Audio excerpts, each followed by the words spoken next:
Hey guys, so today we are going to be doing my spring book haul or my end of spring book haul. I do these quarterly because I don't buy books super often, like it usually takes a few months to accumulate a good pile. So this is everything that I have collected since my winter one or my end of winter haul, which I will put a card for up here if you're curious about that one. They are in no particular order. I'm just gonna pick off the stack and get right into it. So the first book that I have in the stack here is actually Gemina, and it is the third book that I purchased, but it's the second book in the Illuminae trilogy. And I'm super excited to get to this trilogy. I'm hoping to read Illuminae this summer, if not the rest of them. The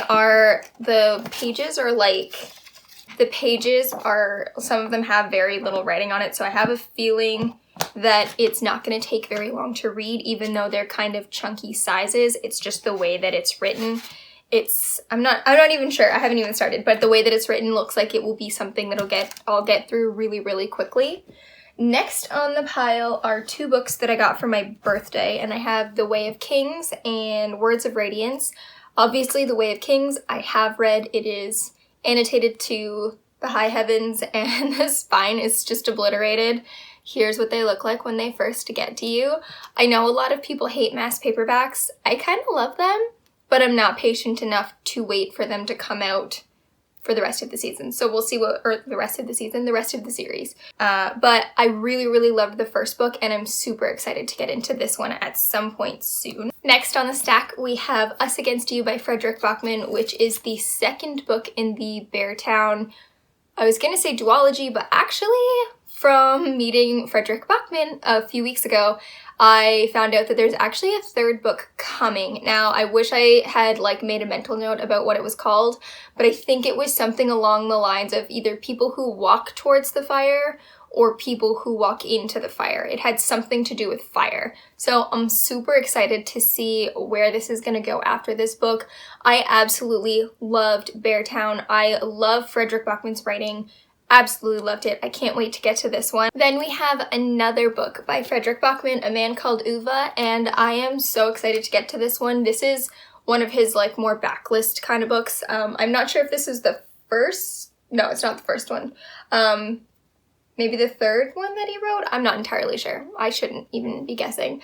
But interesting fact, when I mentioned that I met Fredrik Backman, I actually bought this one when I went to see him. So he did sign this one, and he also signed And Every Morning the Way Home Gets Longer and Longer. I brought one and I bought one because I didn't know what the etiquette was. And then he was really nice and he signed them both for me. So I was pretty excited about that. Then we have A Little Life. Anybody who's been around for a while knows my thoughts and feelings on this book. I will card my full review. This one was a huge disappointment for me because I wanted to love it so incredibly much, and it just did not hit the mark. It's not there were issues with the writing that I didn't like, but the writing itself wasn't horrible, if that makes sense. It was well written, but there were things that I didn't like or that I found confusing.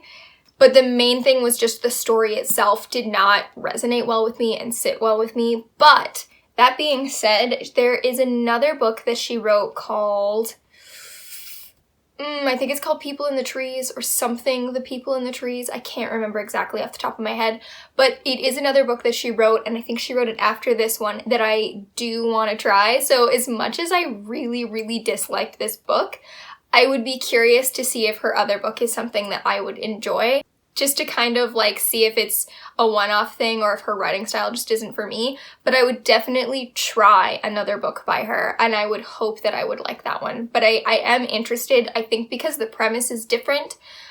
Still the other one, as far as I know, it's a very morally gray or even just morally wrong kind of book. I think it still has some very hard-hitting topics in it, but I am very interested in grabbing that one at some point. And then we have A Gentleman in Moscow, and I adored this book. If you guys saw my June wrap-up, you know how much I love this. I'm actually gonna do a book talk on this, so it should be up soon. but I absolutely adored this book. Like, I loved every minute of it. I loved his character. I loved all the side character. I loved the whole feel of the book. I loved the way it was written. I just like can't gush enough about this. This one is a historical This is a historical fiction set in Moscow, Russia, and it's about this count who is sentenced to a lifetime of house arrest in the Metropole Hotel, which is a hotel in Moscow. And you just essentially follow his life over the course of around 30 plus years. And you just get to live his life with him, which I found very, very interesting. I loved his perspective. I loved his thought process. Loved this book so, so much. If you loved All the Light We Cannot See or The Book Thief, this one would probably be something that's right up your alley, and I just absolutely adored that one. And then we have The Silent Patient by Alex Michaelides. I do this every time. I still don't know how to say his name. I still have not looked it up. The Silent Patient is a thriller. I'm not going to say too much about it, but essentially a woman shoots her husband in the face 5 times, and then this psychotherapist is trying to interview her and figure out why she did what she did, or if she did what she did, and it's super, super interesting. I give this one 5 stars. I really, really loved it. I thought it was great. It caught me off guard.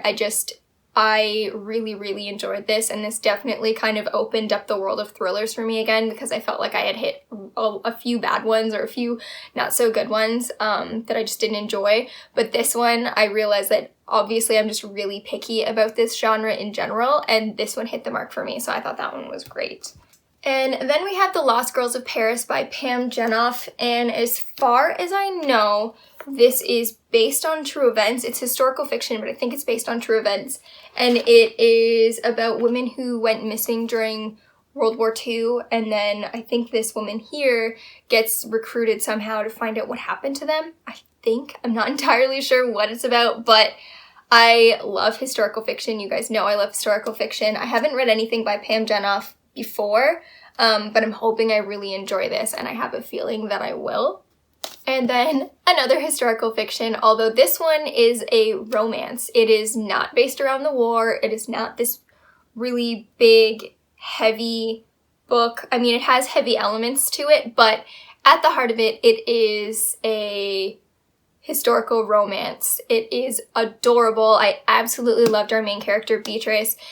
She grew up in the country and then moved to the city, kind of married the first man that she met, and he ends up being not the best person. He essentially ships her off to this fishing village, to this manor called Montauk Manor, in the fishing village called Montauk, and she makes friends at the manor. She makes friends with the townspeople. A romance ensues. It is so good. It is so, so good. I loved our main character so much. I just pulled for her happiness. I just wanted her to be happy.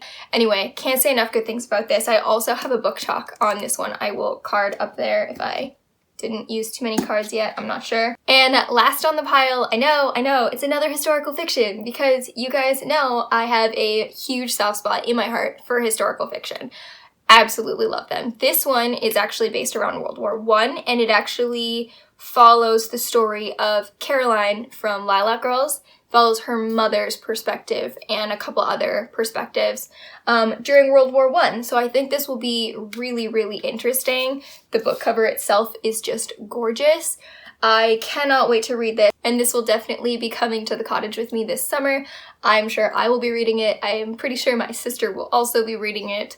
It's going to be a good time. I am so excited about all these books that I have picked up over the last few months. It wasn't quite as many as over the winter, but I think because of Christmas, I got a lot of books with like Christmas money and such. Alright guys, this is everything that I have to share with you today. It's a little bit smaller than the last couple that I've done, but that just means it's probably better for my bank account and my wallet to not be picking up so many things, and also gives me less things that I need to read right away.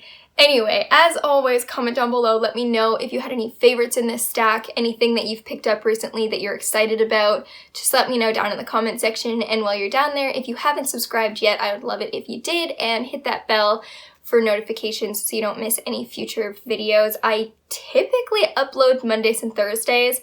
Don't usually upload much more than twice a week because that's about the cap for me and lets me plan out what I want to do. Anyway, thank you so much for watching, and I will talk to you guys soon. Thanks so much.